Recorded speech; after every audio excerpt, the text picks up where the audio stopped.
Olá, tudo bem? Sejam todos bem-vindos a mais esse vídeo em que nós vamos hoje continuar explorando um pouco as origens do estresse, né? Como é que o estresse, quais são as condições que favorecem o surgimento do estresse na nossa vida, né? Nós falamos anteriormente sobre a memória episódica, sobre metamemória, nós vamos falar hoje.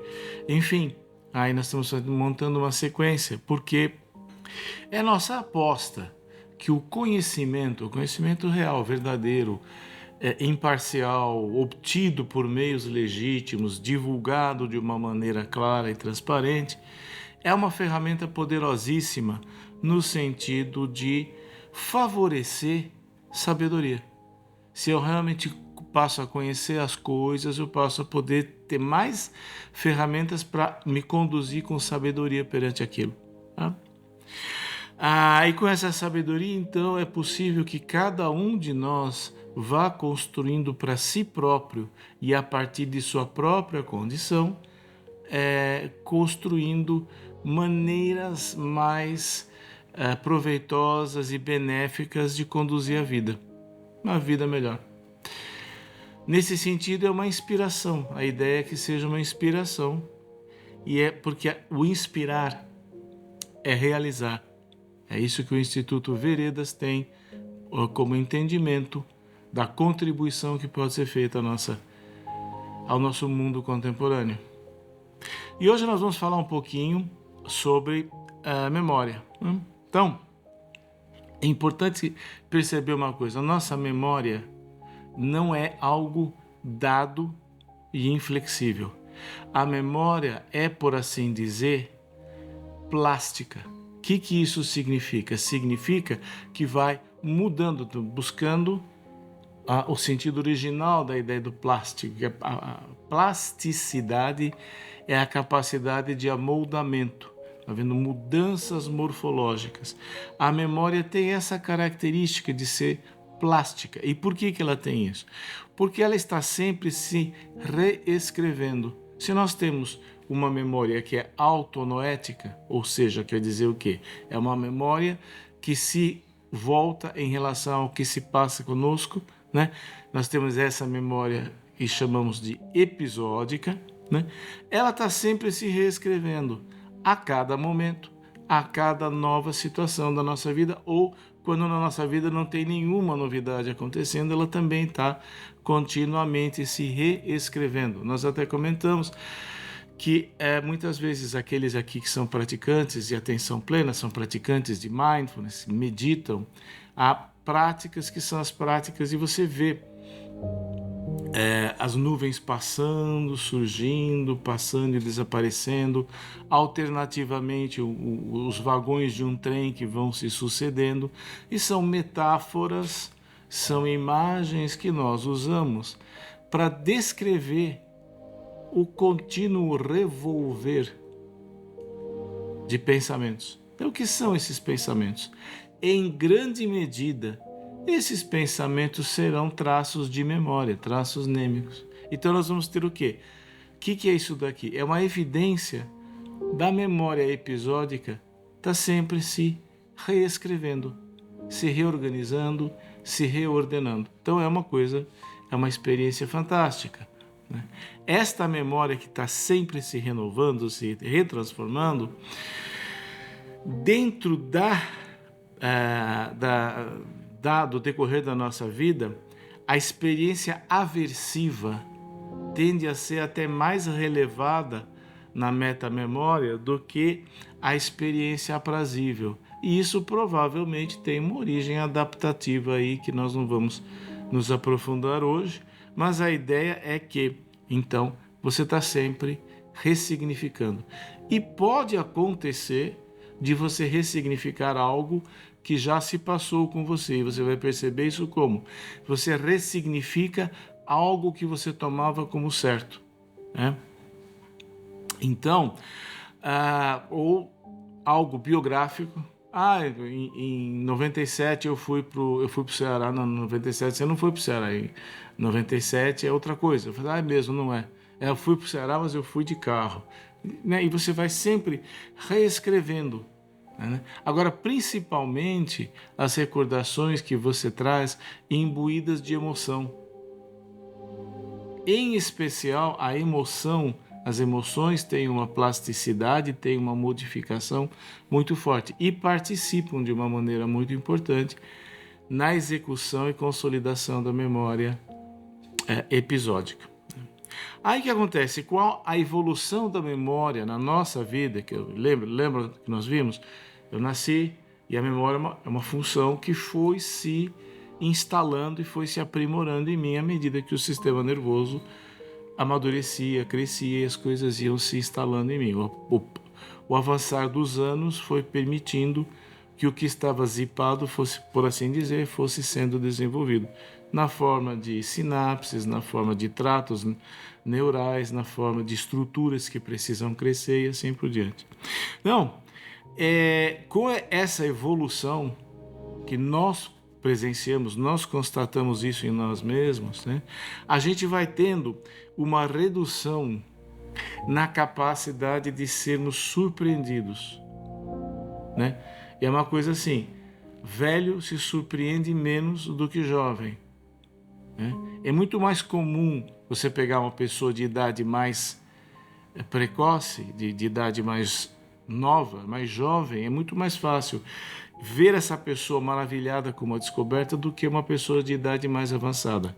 Eu não estou sendo taxativo, eu não estou dizendo que uma criança não possa experimentar uma ausência de maravilhamento, eu não estou dizendo que um idoso é fechado à experiência nova, eu estou apenas dizendo que existe um predomínio, é mais fácil você ter a experiência do maravilhamento do que na idade avançada. Quando você tem essa você perde um pouco a capacidade de se surpreender e se maravilhar com aquilo que te surpreende, você vai tendo o crescimento, o desenvolvimento de uma experiência que pode vir a ser tediosa. Você pode entrar em contato com o tédio quando esta falta de maravilhamento vai contribuindo para uma progressiva perda de motivação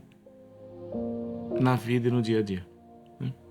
Então, nós temos então o surgimento do tédio na medida em que os nossos conteúdos da memória episódica vão aumentando e vão se reorganizando. Quer dizer, existe esta propensão, esta aproximação à possibilidade de experimentar tédio. O futuro, né? E às vezes, um pouquinho antes do futuro, às vezes em animais em cativeiro, nós vemos muito isso. Nós vemos o animal fica confinado, obviamente, e ele começa a se entediar, e o tédio dele começa a aparecer. E aí muitas vezes o que você tem que fazer?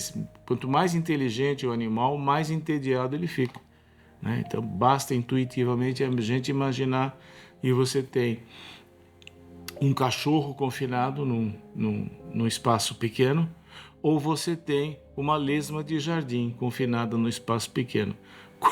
Qual dos dois você acha que vai se entediar mais rápido? Qual tem o sistema nervoso mais bem desenvolvido? Obviamente é o cachorrinho, é o mamífero. Então, isto é apanágio de um maquinário muito, muito potente que nós temos, que é o maquinário da memória, né? Que é o Eric Kandel. Escreveu dois livros maravilhosos. Eu ganhei de presente de uma grande amiga, que era assim, ele é prêmio Nobel, né? E ele vai escrever um livro, ele tenta resumir um pouco o percurso dele, os principais achados que ele acha relevantes em neurociência e neurologia e psiquiatria. E o título do livro é Em Busca da Memória, In Search of Memory, né? Que é o quê?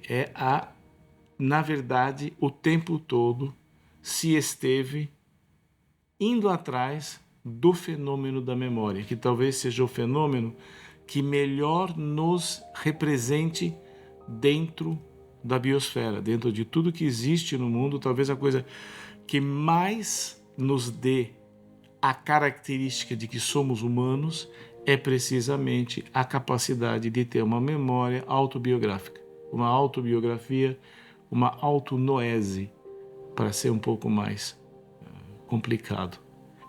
E a questão é que, então, quando você tem esses animais e você coloca desafios, você coloca novidades no viveiro dele, e quanto mais desafiadores, melhores são, você está enriquecendo o ambiente, é o enriquecimento ambiental.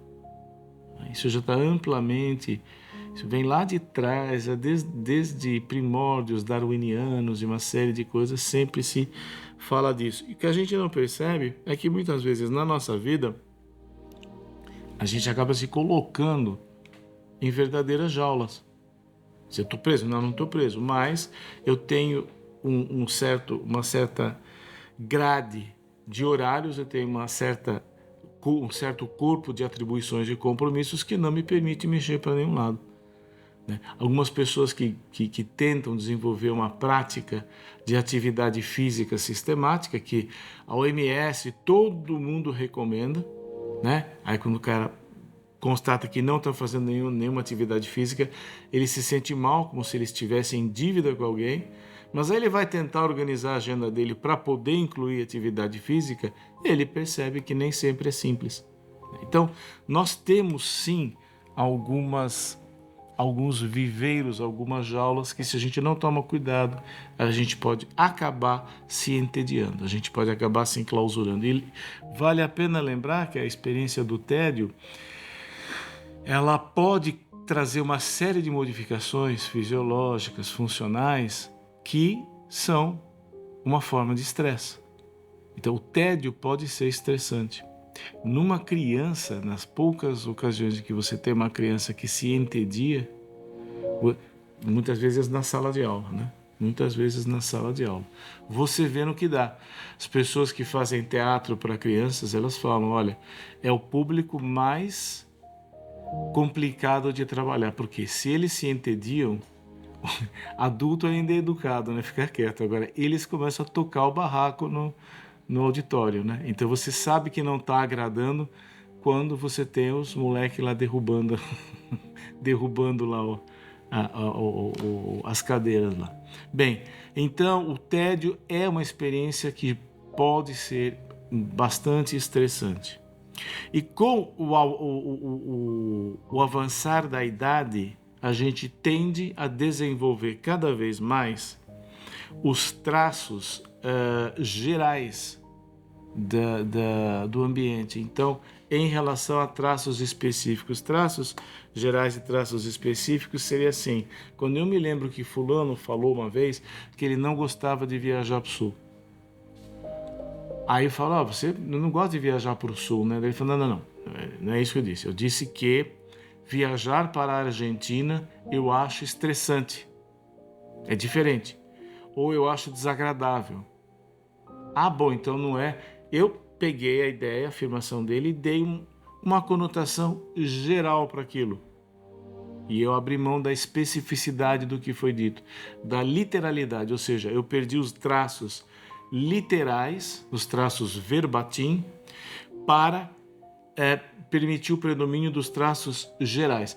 A ponto que em alguns casos a gente se pega falando assim, olha, eu li não sei aonde, existe um autor, agora eu não lembro quem é, mas ele falou que, né? Uma vez num congresso eu escutei alguém dizer que, né? Gente, eu não lembro exatamente o que era, mas era uma coisa mais ou menos por ali. Então, essa visão que é panorâmica, é quando eu olho assim uma paisagem de montanha super bonita e tal, depois alguém vira para mim e fala assim, quantas vacas estavam pastando na montanha? Eu não sei, eu sei que tinha vaca, mas eu não contei. Esta é a memória, obviamente, a imagem passou pelo meu campo visual o número de vacas que tinha lá, mas eu não registrei. É uma memória geral, uma coisa genérica. E quanto mais velhos nós somos, mais panorâmicos nós nos tornamos. E às vezes, em idade provecta, a gente vê coisas assim. A pessoa não lembra o nome daquele bairro onde hoje fica o shopping, não sei o quê. A pessoa não lembra o nome porque não importa. Ela não está nem aí. Se ela quisesse fazer o esforço, ela é capaz de lembrar. Não, para quê? Não interessa. Não, é. Aí o carro caiu dentro do rio Tietê em 1940. Ah, tá. Mas não foi no Pinheiros? Ah, foi no Pinheiros, foi no Tamanduá ATI, foi no Tietê, tanto faz. O fato é que o carro caiu no rio aberto. É essa forma de generalização e que pode ser extremamente adaptativa e também, por que não dizer, inteligente. Tá? A interligação de informações ela é muito melhor no cenário panorâmico do que na precisão da recordação verbatim, por assim dizer. Estou aqui sendo bem genérico aqui. Bem, e aí o fato é que, muitas vezes, como se fala, a liberdade reside no futuro. Num certo sentido, sim. Mas, se nós lembrarmos que o futuro é 100% imaginário, se o futuro não existe, e quando o futuro chega, ele vira presente. E o futuro pode... Então o futuro é sempre uma abstração. O futuro é sempre uma projeção. Nada contra isso. Não estou falando mal do futuro, não estou falando mal de planejamento, nada disso. Mas eu estou dizendo apenas que a consistência, a substância do futuro inexiste. A substância da memória, a substância do passado é a memória episódica. Então, o passado é 100% memória, o futuro é 100% imaginário e o presente momento é 100% a reformulação. Por isso é que o único momento que eu tenho para fazer absolutamente qualquer coisa nesta vida é o presente momento. O resto ou é uma projeção ou é retomada do passado. A ruminação do passado é um exemplo disso. A ansiedade pelo futuro é outro exemplo disso. Para completar, como é uma coisa que não existe, nós temos um mecanismo muito parecido com o mecanismo sensorial das pessoas que sofrem privação sensorial. Elas começam a ter manifestações sensoperceptórias do nada, assim, e elas próprias reconhecem que aquilo é uma produção delas. Diante do vácuo, do vazio, do inexistente, a nossa mente faz o quê? Ela projeta. E o que ela vai projetar? O que eu posso projetar no futuro? O que eu já experienciei. Claro, eu não vou imaginar. Né? A gente assiste filme de ficção científica, filme de espaçonave, Star Trek, etc. Todos os seres têm tudo, você vê lá, um é roxo, outro é cor de abóbora, outro tem 3 chifres, mas assim, todos têm 2 olhos, um nariz, uma boca, um pescoço, uma cabeça. É difícil você ver outra coisa. Né? Por quê? Porque o que nós imaginamos, porque é inexistente, um extraterrestre ainda é rigorosamente inexistente para a gente. O que eu imagino para um extraterrestre é que ele seja um outro ser humano. Eu vou imaginá-lo mais ou menos como eu sou, ou mais ou menos como o que eu conheço. Eu vou ver um besouro, eu vou ver uma lesmona. Como é que eu vou imaginar alguma coisa que eu nunca vi? Como é que eu imagino? Não. Tudo aquilo que eu imagino, eu reedito aquilo que eu já experienciei. Por isso é que o futuro pode ser um construto perigoso. Pode induzir estresse, a depender do que eu estou colocando lá. E isto não é voluntário. Eu vou imaginar o futuro do jeito que eu quero. Não, claro que não. Mas esta é a ideia, então. Então, com o avançar da idade e as coisas mais genéricas, eu vou tendo uma perda do meu enriquecimento ambiental. O meu ambiente começa a falhar em me dar suficiente surpresa e motivação para me mexer. E isto é altamente estressante. Nós temos então, com o passar da idade, uma nostalgia do maravilhamento. Né? Nesse sentido, eu falo de maravilhar, sempre vem na cabeça Alice no País das Maravilhas. Quem leu o livro sabe, Alice tem 5 anos.